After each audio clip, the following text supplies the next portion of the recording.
오늘 우리에게 주시는 하나님의 말씀은 창세기 25장 1절 말씀부터 11절의 말씀까지입니다. 함께 교독하시고 11절은 함께 봉독합니다.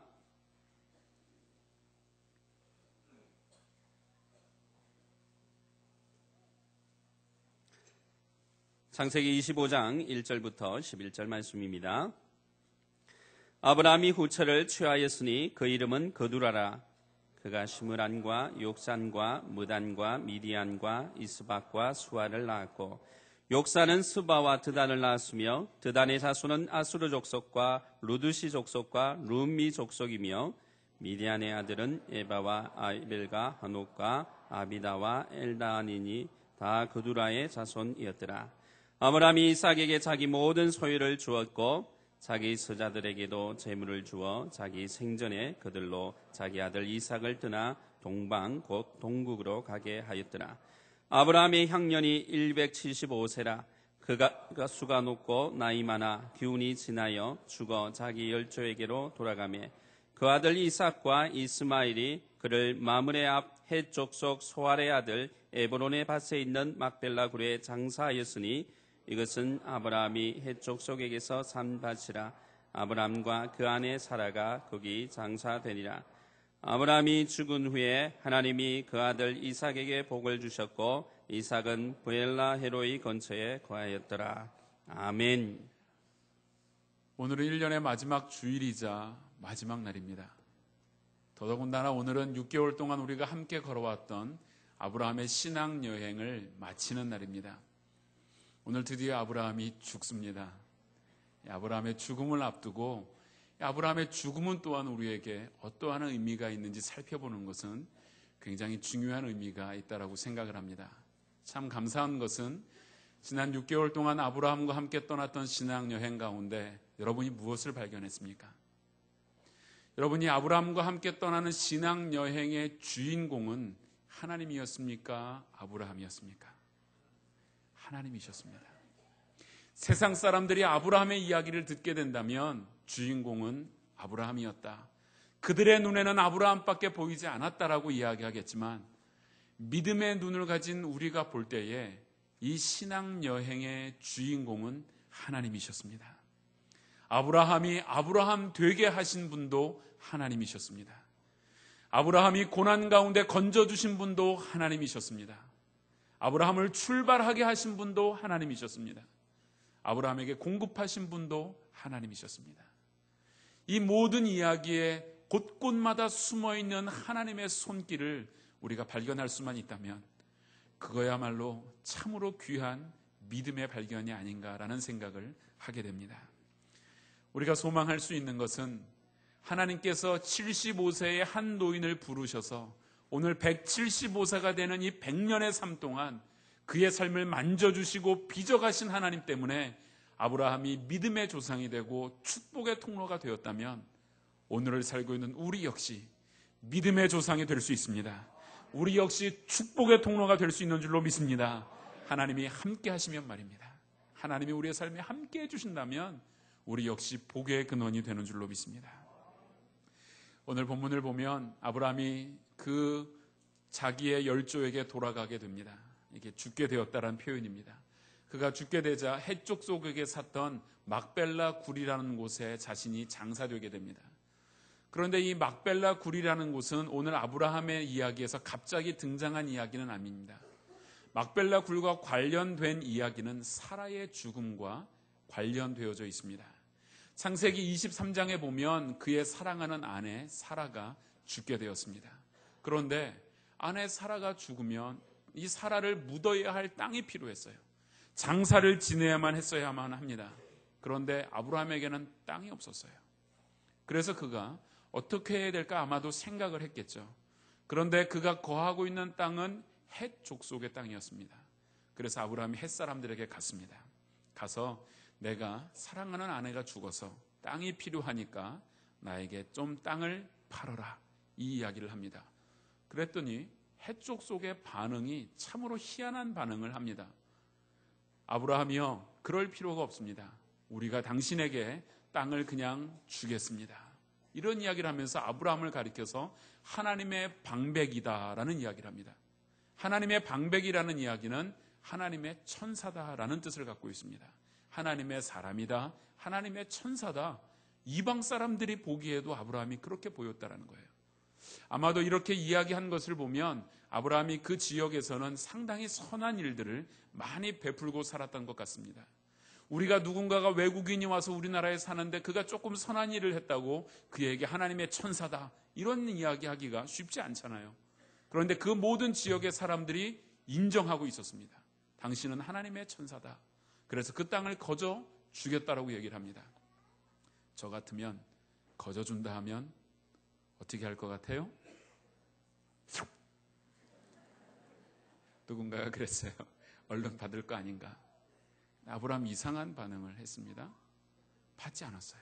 그러면서 아브라함이 하는 이야기가 23장 9절 말씀을 보니까 이런 이야기를 했어요. 준 가를 내가 너에게 주고 땅을 사겠다. 준 가란 얘기는 기준된 가격, 공시가를 주고 내가 땅을 사겠다. 그리고 그 땅을 사가지고 내 소유지를 삼아서 내 아내를 거기다가 장사할 것이다. 이렇게 얘기를 했어요. 아브라함이 이렇게 이야기하면 해쪽 속 사람들도 그냥 그 땅을 팔면 될 것인데 또 이야기를 합니다. 아닙니다. 그냥 주겠습니다. 그곳을 그냥 사용하십시오. 아브라함이 끝내 고집을 피웁니다. 13절을 보니까 12절에 그가 엎드려 말을 하면서 13절에는 당신이 합당히 여기거든 내 말을 들어주십시오. 내가 밭값을 당신에게 주겠습니다. 나에게 밭을 바르십시오. 내 뒤에 죽은 내 죽은 아내를 내가 그 땅에다 장사 지낼 것입니다. 이런 이야기를 했습니다. 이 해쪽 속에 가만히 보니까 아브라함의 고집이 보통 고집이 아닌 것 같아요. 아주 결연한 자세로 나왔습니다.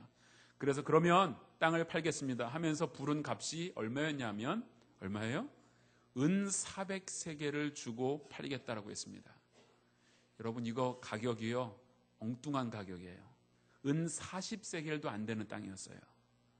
그런데 이 사람들이 어떠한 뜻에서 그렇게 이야기를 했는지는 잘 모르겠지만 아마도 은 400세겔을 주면 안 사겠지 이런 생각을 했든지 아니면 믿지 않는 사람들이니까 이참에 큰 한몫 보겠다라는 생각으로 400세겔을 받았든지 간에 은 400세겔을 달라고 했어요. 그랬더니 아브라함이 너무 비싸다 흥정하지도 않았습니다. 그냥 400세겔을 주고 그 자리에서 바로 그 땅을 샀습니다.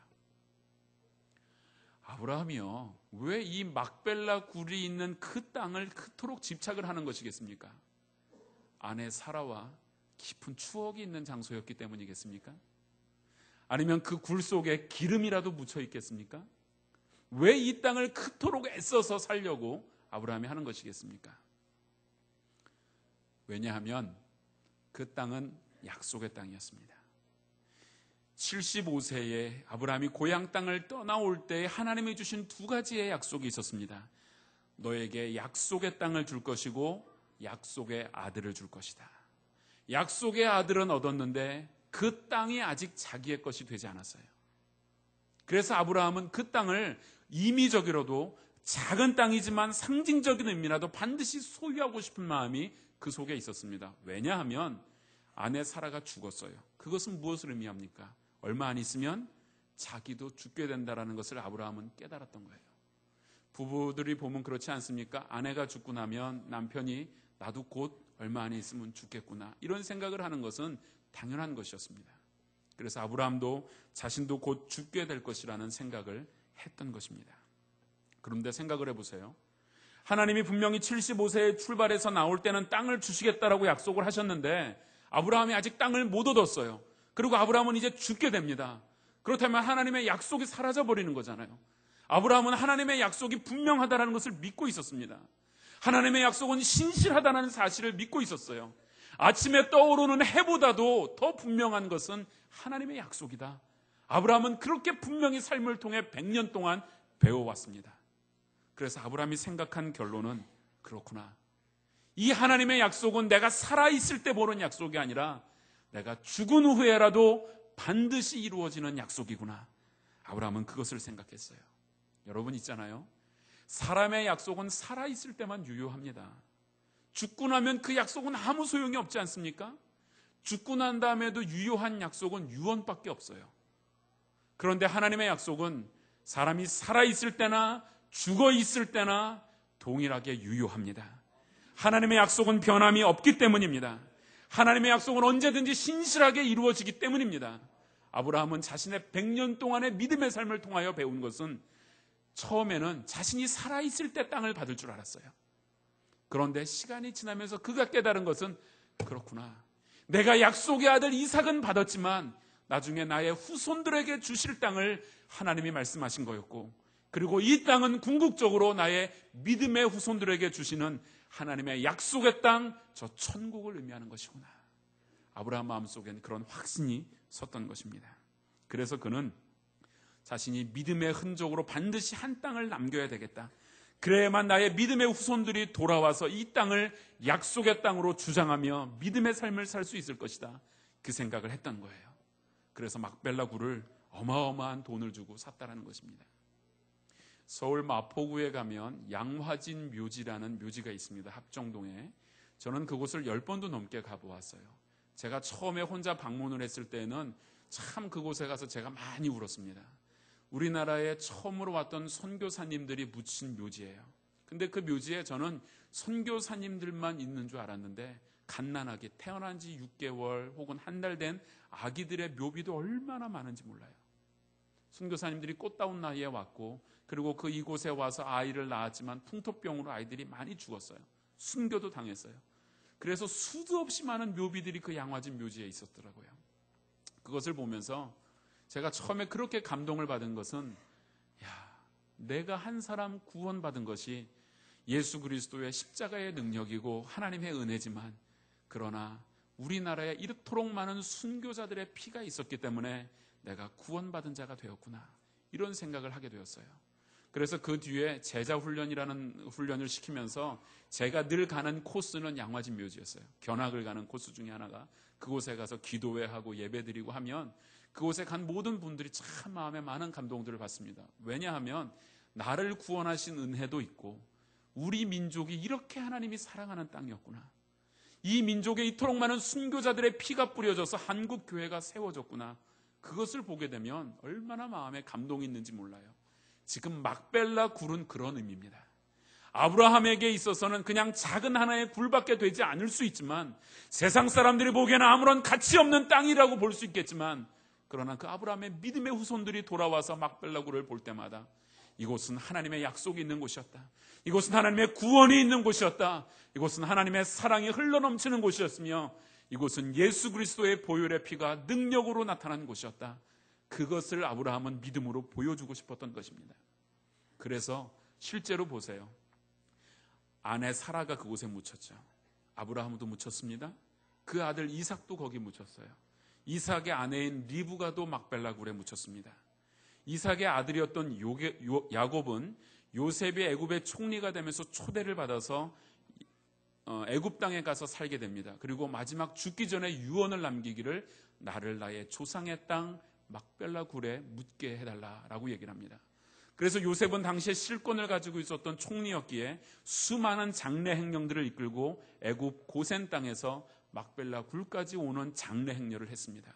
그리고 요셉 역시 애굽 땅에서 죽었습니다. 그런데 그가 죽을 때에도 자기의 해골은 반드시 고향에 묻게 해달라, 이런 이야기를 했어요. 그런데 이스라엘 백성들은 출애굽을 하지 못했잖아요. 요셉 이후에 430년을 애굽이란 땅에서 살았습니다. 그런데 결국 어떻게 됩니까? 하나님께서 출애굽이라는 놀라운 역사를 해주셨는데, 그때 그들이 무엇을 가지고 나갔냐 하면 요셉의 해골을 파서 다시 그 해골을 들고 약속의 땅 가나안으로 가고 있었습니다. 그래서 어떻게 보면 가나안 40년의 세월은 장례 행렬입니다. 뒤에 이스라엘 250만 명의 조문객이 따르고 있는 장례 행렬이었어요. 이 장례 행렬을 통하여서 이들이 세상 가운데 보여줄 수 있는 것이 무엇입니까? 애굽, 저 세상은 우리의 땅이 아니다. 이 땅은 우리가 살고 있는 땅이 아니라는 겁니다. 이곳은 약속의 땅이 아니라 우리는 약속의 땅 가나안을 향하여 갈 수밖에 없는 인생이다. 이 땅은 우리의 본향이 아니라 우리의 본향은 다른 곳에 있다. 이것을 이스라엘 백성들은 광야 생활을 통하여 보여주고 있었다라는 것입니다. 그 이후에 여호수아를 통하여서 가나안 땅이 정복을 합니다. 정복을 다 한 다음에 마지막 여호수아 24장 가면 마지막에 어떻게 끝납니까? 요셉의 해골을 그곳에 묻는 것으로 가나안 정복의 역사가 끝난다라는 사실입니다. 이것 보십시오. 아브라함은 그것을 봤어요. 이 막벨라 굴은 단지 내 아내와 내가 묻혀지는 곳이 아니라 내 대대로 이을 믿음의 후손들이 믿음의 증거로 삼고 살아야 할 땅이다. 이것은 바로 하나님의 약속이 신실하게 이루어졌다는 것을 세상 가운데 보여줄 수 있는 증거의 땅이다. 아브라함은 그것을 보여주고 싶었다는 것입니다. 여러분, 사람은 변합니다. 사람의 약속은 금방 없어져 버리는 것입니다. 그러나 풀은 마르고 꽃은 시들어도 하나님의 말씀, 하나님의 약속은 영원한 줄로 믿습니다. 하나님의 약속은 내 생명이 있으나 내 생명이 다한 뒤에도 하나님의 약속은 변함없이 이루어지는 줄로 믿습니다. 이 막벨라 굴은 그래서 아브라함에게 있어서는 믿음의 징검다리였어요. 이 막벨라 굴을 통하여 모든 후손들이 하나님을 보게 되었고 복이 무엇인지를 체험하게 되고 천국을 향한 믿음의 순례의 길을 갈게 될 수 있었다는 사실입니다. 그렇다면 오늘을 살고 있는 우리에게 막벨라 굴은 과연 무엇입니까? 우리의 삶이 막벨라 굴이어야 합니다. 우리의 삶을 통하여서 하나님의 약속이 증거되어져야 합니다.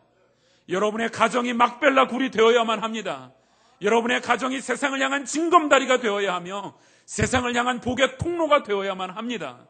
아브라함이 막벨라 굴을 선택한 것처럼 우리의 가정이 또한 우리 교회가 이 세상 가운데 막벨라 굴의 역할들을 감당해야 한다는 사실입니다. 오늘날 많은 교회들이 있고 하나님께서 많은 교회들을 세우시며 그 교회들을 사용하시고 있습니다. 그런데 특별히 하나님께서 우리 동일교회를 사랑하시고 축복해 주시는 줄로 믿습니다. 하나님께서는 우리 교회를 축복해 주시기를 기뻐하시는 줄로 믿습니다. 우리 교회가 앞으로 몇 년이 흐르고 나면 우리는 생명이 다하고 없어질 수도 있습니다. 우리 이 땅에 이 자리에 앉아 계신 성도님들 중에 이제 시간이 흘러버리면 이 땅의 생명 가운데 더 이상 존재하지 못하는 분들도 많이 있습니다. 그러나 우리의 믿음의 흔적들이, 우리 교회의 흔적들이 아브라함이 막벨라 굴을 선택하여서 이 세상 가운데 증거하였던 것처럼 우리 교회가 이 세상 가운데 믿음의 흔적을 남기는, 믿음의 역사를 보여주는, 하나님의 약속의 신실함을 보여주는 그런 교회가 되기를 축원합니다. 한 걸음 더 나아가 이 막벨라 굴은 참으로 아브라함에게는 위대한 것을 발견하는 기회가 되었다는 사실입니다. 막벨라 굴은 아브라함에게 단지 자신의 육체의 죽음이 묻혀지는 곳이 아니라 그곳은 더 나은 천국 본향을 향하는 길이 되었다는 사실입니다. 여러분, 나니아 연대기라는 영화를 아십니까? 우리 젊은 사람들은 고개를 끄덕이고 우리 연세 드신 분들은 모르시는 영화일 것 같아요. 그런데 이 나니아 연대기란 영화는 우리 연세 드신 분들도 꼭 보세요. 신나는 모험의 세계가 펼쳐집니다. 그런데 이 영화는요, 기독교 세계관이 무엇인지를 아주 잘 보여주는 좋은 영화입니다. 참 좋은 영화가 많지 않은데 이 영화는 원래 원작은 C.S. 루이스라는 아주 유명한 순전한 기독교라는 책을 쓴 아주 유명한 그런 신학자가 쓴 어린아이들을 위해서 쓴 기독교 세계관 책이에요. 소설책입니다. 내용은 여러 가지가 있는데 아주 간단해요. 어떤 아이들이 어떠한 곳에서 옷장의 문을 열었는데 옷장 안에 신비한 다른 세계가 있는 거예요. 그래서 그 아이들이 그 옷장 문을 통해 들어가서 신비한 다른 세계에서 신나는 모험의 세계를, 기독교적인 어떠한 세계관을 가지고 그 모험의 세계를 펼쳐가는 내용을 보여주고 있습니다. 아브라함에게 막벨라 굴은 나니아 연대기에서의 옷장과 같았어요. 그는 나갈 구멍이 없는 것 같은 막벨라 굴의 문을 열었지만 그러나 그 굴을 통하여 하나님의 나라, 그 영광스러운 축복의 나라, 약속의 나라에 가는 것을 아브라함은 믿음으로 보았다라는 사실입니다. 아브라함은 그래서 막벨라 굴이 단지 자신의 육체가 묻히는 것이 아니라 천국의 소망, 믿음의 소망이 그 안에 있다라는 사실을 발견했다라는 사실입니다. 그래서 히브리서 11장 13절에서 17절 말씀을 보면 이렇게 증거하고 있습니다. 함께 읽겠습니다. 이 사람들은 다 믿음을 따라 죽었으며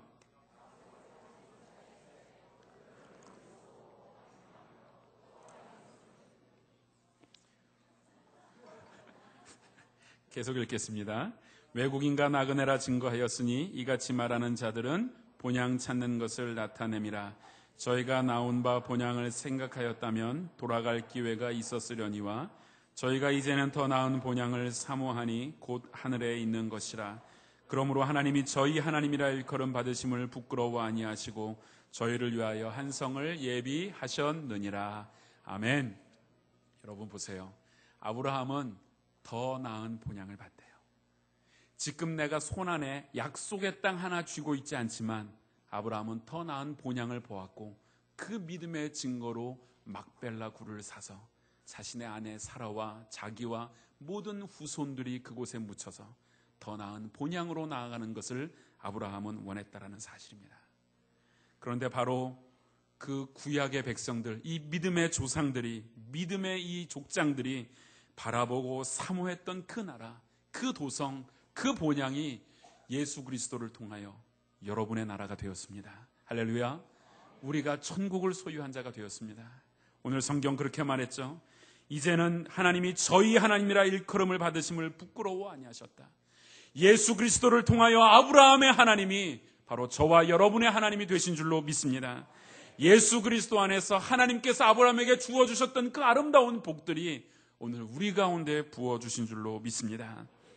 오늘 본문의 시작은 또 이렇게 시작을 하고 있어요. 아브라함이 후처 그두라를 취했다. 이 이야기를 보고 그리고 그가 아들들을 낳았어요. 1절에서 4절까지 발음하기도 어려운 수많은 아들들의 이름이 기록되어져 있습니다.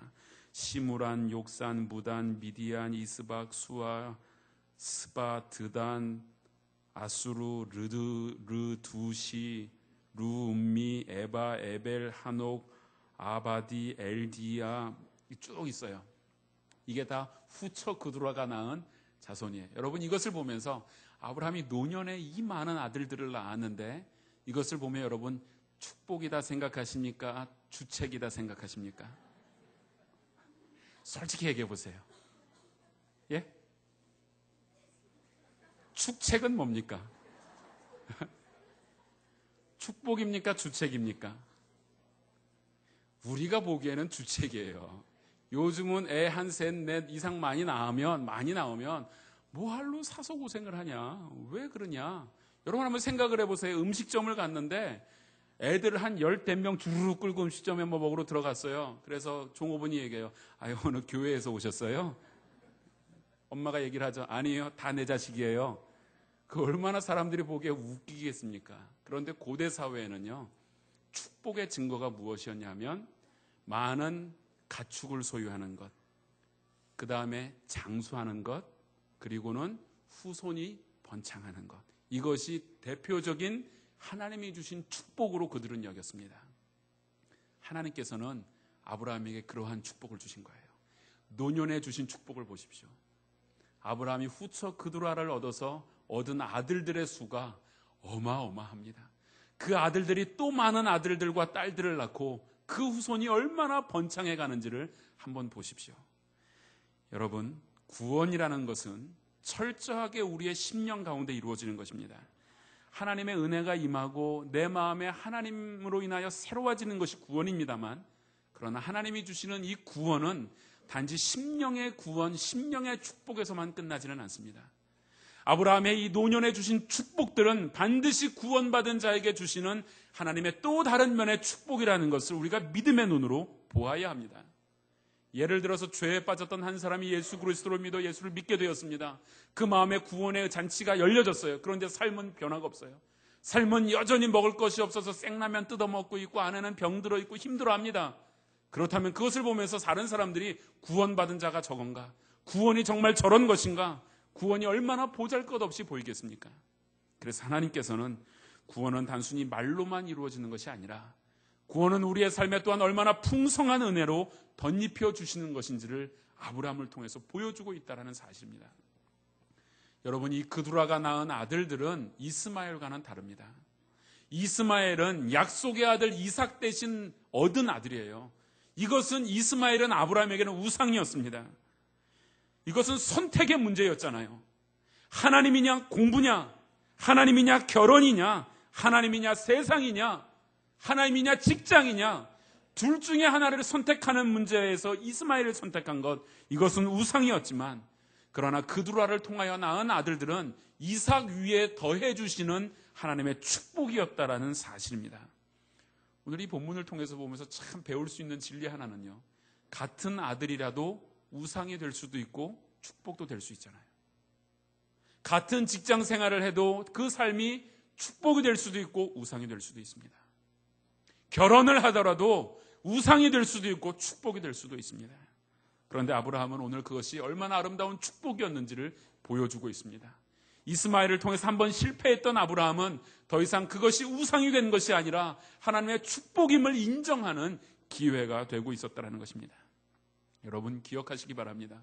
우리가 하나님을 믿는다고 매일 경건한 삶을 살려고 금식하고 기도하고 TV도 안 보고 옛날 검정색 치마만 입고 고무신 신고 다니고 그런다고 경건한 삶을 살고 예수 믿는 자의 구원의 삶이 그런 것은 아니라는 것입니다. 내가 구원받은 자로서의 삶을 살면 세상에서 누릴 수 있는 모든 기쁨과 즐거움과 만족들을 다 버려야만 한다라고 생각하는 것은 잘못된 생각입니다. 그러나 우리의 신앙을 가지기 위해서는 반드시 버려야 할 우상 같은 존재들이 있습니다. 때로는 공부도 포기해야 될 때가 있습니다. 때로는 직장도 포기해야 될 때가 있습니다. 사귀던 사람과 헤어져야 할 때도 있습니다. 언제 그렇습니까? 하나님이 아니면서도 나의 삶에 하나님처럼 절대적인 영향을 주려고 한다면 그것은 이스마엘이에요. 그러나 그런 것이 아니고 그것을 통하여 하나님을 경험할 수 있고 하나님의 축복을 누릴 수 있다면 내 직장, 내 가족, 내가 누릴 수 있는 것들은 하나님이 주신 축복이라는 사실입니다. 그래서 예수님께서 우리 가운데 요한복음 10장 10절을 통하여 말씀하시기를 내가 온 것은 양으로 생명을 얻게 하고 더 풍성히 얻게 하려 하는 것이다라고 약속해 주시고 있습니다. 그러므로 아브라함의 이 축복을 통하여서 우리는 배울 수 있는 건 아브라함이 노년의 아들들을 더 많이 얻었다는 겁니다. 무엇을 상징하겠습니까? 아브라함이 믿음의 삶을 다 살고 모리아산 정상에서 하나님 앞에서 믿음을 인정받은 뒤에 그두라를 통하여서 수많은 축복을 받았다라는 것, 무엇을 의미하겠습니까? 무엇이 우선입니까? 믿음의 지경이 넓어져야만 그 믿음의 지경을 채울 수 있는 축복도 주신다는 사실입니다. 하나님께서는요, 내 믿음의 지경이 넓어지지 않은 작은 믿음을 가지고 있을 때 축복을 주시면 그 축복은 축복이 아니라 오히려 내 삶을 더 힘들게 하는 멸망의 도구가 될 수도 있다는 사실입니다. 하나님은 그것을 너무나도 잘 아시는 거죠. 예를 들면 내가 1억을 손에 쥐고 있으면서 벌벌 떨고 엉뚱한 생각을 하고 있다면 1억은 축복이 아니에요. 그것은 오히려 우리를 병들게 하는 것입니다. 그러나 나의 영적인 영역이 1억이 아니라 100억을 주어도 내가 믿음의 길을 잘 달려갈 수 있고 그것들을 통하여 하나님의 영광스러운 삶을 내가 살아갈 수만 있다면 그때 하나님이 그 축복들을 부어주신다라는 사실입니다. 무엇보다 우리가 기억할 것은 하나님은 우리가 영적인 축복뿐 아니라 이 땅에서 우리가 누려야 할 축복들도 내려주시기를 원하시고 있다는 사실, 그 사실을 여러분 믿음의 눈으로 보시기를 바랍니다. 이제 우리는 아브라함의 삶을 정리해보고자 합니다. 6개월 동안 우리는 아브라함과 함께 여행을 했어요. 참 긴 여행이었습니다. 그러나 아브라함의 100년의 삶을 6개월 동안 보았어요. 이 이야기를 통해서 보는 것은 아브라함의 그 한 삶들을 보면서 아브라함은 천사와 같은 삶을 사는 사람은 아니었습니다. 하나님의 뜻을 몰라 방황하기도 했습니다. 죄를 지어 영적으로 침체하기도 했습니다. 의기소침해지고 어려워진 곤고한 지경을 만나기도 했습니다. 그러나 아브라함이 살았던 삶은 그냥 삶이 아니었고 한편의 아름다운 음악이었고 연주였습니다. 왜 그렇습니까? 하나님이 친히 그 삶의 연주자가 되어 주셨기 때문입니다. 여러분, 도대체 믿음이 무엇입니까? 도대체 믿음이라는 것이 무엇이에요? 믿음이라는 것은 하나님의 말씀에 붙들려서 내 삶을 연주해 가는 것이 믿음입니다. 하나님의 말씀이 내 삶에 임하여서 그 말씀 때문에 내 삶을 살아가는 것이 바로 믿음이라는 것입니다. 아브라함도 하나님의 말씀을 버리고 싶은 충동이나 위기를 느꼈을 적이 있습니다. 애굽에서 흉년을 경험할 때에 그는 말씀을 포기하고 싶었을 것입니다. 말씀을 붙들었지만 가난이 해결되지 않았을 때에 그는 그 말씀을 포기하고 싶었을 것이에요. 아들을 주시겠다고 했지만 아들을 주시지 않았을 때 아브라함은 그 모든 것들을 접어버리고 싶었을 것입니다. 이삭을 바치라고 했을 때 아브라함은 마음에 얼마나 많이 힘이 들었을까요? 그런데 그 모든 위기 속에서 아브라함이 이길 수 있었던 방법은 무엇이었습니까? 그 모든 사건을 통해서 볼 때 그때마다 하나님이 찾아와 주셨어요. 그리고 언제나 아브라함아, 나의 사랑하는 아브라함아 불러주셨을 때 그는 그 모든 곤고한 지경에서 일어날 수 있었다라는 사실입니다. 이렇게 보면 아브라함의 삶은 음악이었고 연주였습니다. 그의 삶은 그가 스스로 연주했던 인생이 아니라 하나님이 친히 연주해 주신 아름다운 삶이었습니다.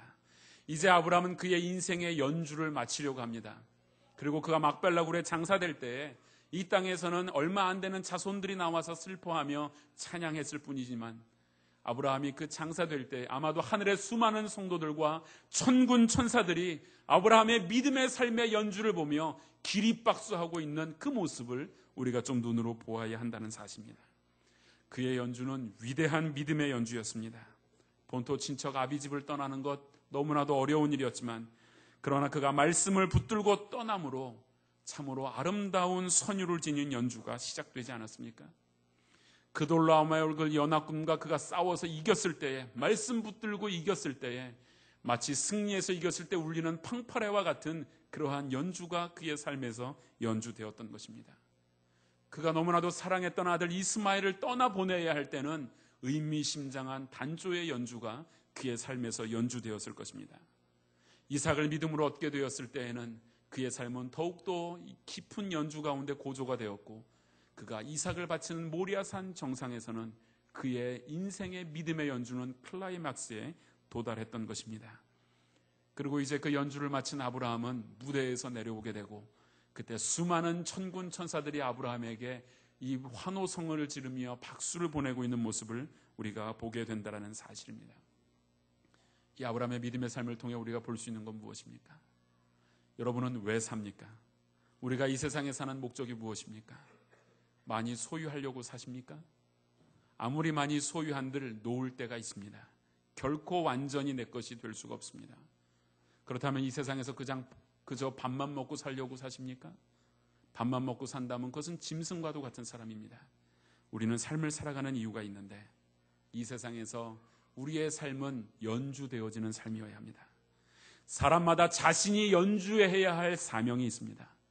사람마다 자신의 인생에서 연주해야 할 십자가가 있습니다. 내 삶을 통하여 보여주어야 할 진리가 있다는 사실입니다. 여러분, 믿음으로 내가 배운 진리들, 믿음으로 내가 배운 이 하나님의 말씀들을 붙들고 이 말씀이 능력으로 나타내 보여주게 만드는 것이 믿음의 삶을 연주해가는 방법입니다. 악보만 있으면 무슨 소용이 있겠습니까? 성경에 나오는 이 수많은 진리들을, 성경에 나오는 이 수많은 놀라운 축복과 은혜들을 악보에만 기록해 놓는다면 무슨 의미가 있겠습니까? 우리의 삶은 성경에 나오는 이 놀라운 진리와 축복들을 연주하는 필드가 되어야 합니다. 우리의 삶은 성경에 나오는 이 놀라운 축복들과 진리들이 연주되는 삶의 현장이 되어야 합니다. 하나님의 선하심, 하나님의 인자하심이 여러분의 삶을 통해 연주되어져야 합니다. 하나님의 전능하심과 위대하심이 우리의 삶을 통해 연주되어서 수많은 세상의 무릎들이 예수 그리스도 앞에 꿇게 만드는 그러한 삶의 연주가 되어야 합니다. 우리는 이 아브라함의 말씀을 맺으면서 아브라함이 이토록 놀라운 믿음의 연주를 마칠 수 있었던 것은 과연 무엇 때문에 가능했겠습니까? 철저한 하나님의 은혜였습니다. 아브라함 스스로 연주한 적 단 한 번도 없었어요. 하나님께서 그를 세워주셨고 하나님께서 아브라함의 인생의 주인이 되어주셨고 하나님께서 아브라함을 찾아가 주셔서 만났을 때에 그는 믿음의 연주를 한 장 한 장 넘겨가며 연주할 수 있었다라는 사실입니다. 한번 그의 삶을 보십시오. 그의 삶을 보면은 제가 채점을 좀 해봤어요. 아브라함의 삶을 시험 성적으로 제가 좀 매겨보니까 갈대아 우루 70점, 하란 20점, 애굽 빵점, 가나안 70점, 헤브론 100점, 롯을 떠나보낸 100점, 그랄에서 아비멜렉과의 만남 빵점, 모리아산 100점. 아브라함의 삶을 보세요. 늘 100점이었나요? 제가 보기에는 아브라함은 뭐 아니면 도예요. 주로 100점 아니면 빵점이에요. 얼마나 기복이 심했는지 모릅니다. 그럼에도 불구하고 아브라함이 오늘 그 인생을 마치면서 이토록 아름다운 믿음의 삶을 살 수 있었던 것, 여러분, 그것은 전적인 하나님의 은혜였습니다. 하나님의 은혜가 아브라함에게 임했고 하나님의 말씀이 아브라함에게 임했을 때 이토록 아름다운 믿음의 삶을 살았다면 오늘 우리의 삶 역시 아름다운 믿음의 삶이 될 수 있지 않겠습니까? 최고의 연주는 최고의 상황 가운데 나오는 것이 결코 아닙니다. 여러분, 인생의 최고의 연주는 오히려 최고로 어려울 때 연주될 수 있습니다. 가난하고 굶주리고 심리적인 압박 가운데서도 그 모든 것을 극복하고 하나님 앞에 나의 삶들을 드릴 때에 어느 누구도 해보지 않은 최고의 연주가 될 수 있는 줄로 믿습니다. 지난 2006년을 돌아보면 우리의 삶을 연주하신 분은 누구였습니까? 우리의 삶을 연주하신 분은 하나님이셨습니다. 삶의 고난과 가난 가운데서도 하나님은 우리의 인생의 현을 켜셔서 아름다운 선율을 창조해내셨습니다. 육체의 질병과 외로움 속에서도 하나님은 우리의 인생의 건반을 두드려 주셔서 아름다운 피아노의 선율을 만들어 주신 분은 하나님이 아니십니까? 아브라함이 부름을 받은 뒤에 100년 동안의 삶을 살았던 그 시간들이 어쩌면 지난 2006년 한 해를 살아왔던 우리의 삶의 모습과 동일한 모습들은 있지 않습니까? 그렇다면 2006년은 하나님의 승리입니다. 2006년은 하나님의 역사입니다. 2006년은 하나님의 은혜입니다. 지난 2006년 한 해 동안 우리를 빚어가신 하나님께 감사하며 더욱 믿음의 삶을 살기로 내가 결단할 때에 하나님께서 아브라함에게 부어주셨던 그 놀라운 말년의 축복들, 그리고 아브라함이 믿음의 조상으로 칭함을 받으며 세상의 축복의 통로가 된 이 놀라운 믿음의 축복들이 바로 여러분의 축복이 되기를 삼위 하나님의 이름으로 축원드립니다.